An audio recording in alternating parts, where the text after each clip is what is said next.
90 নম্বর প্রশ্ন, এটি আয়তক্ষেত্রের দৈর্ঘ্য বিস্তারের দ্বিগুণ, এর ক্ষেত্রফল 512 বর্গমিটার হলে পরিসীমা নির্ণয় করো। তাহলে ধরি আয়তক্ষেত্রটির প্রস্থ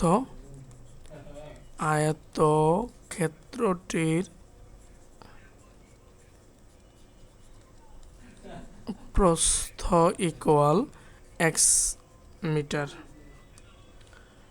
তাহলে দৈর্ঘ্য হবে 2x মিটার এবং ক্ষেত্রফল হবে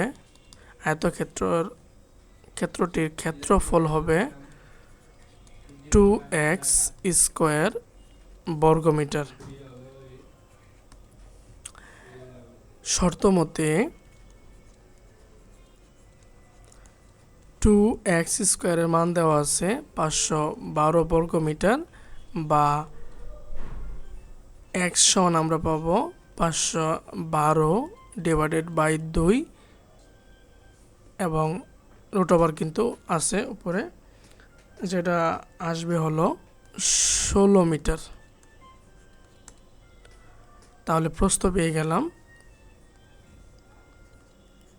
16 মিটার, দৈর্ঘ্য হবে 32 মিটার।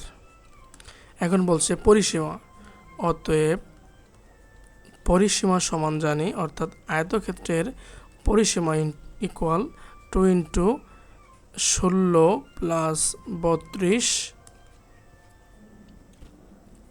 48 ডিভাইডেড বাই 2 ইকুয়াল 96, একক হচ্ছে মিটার।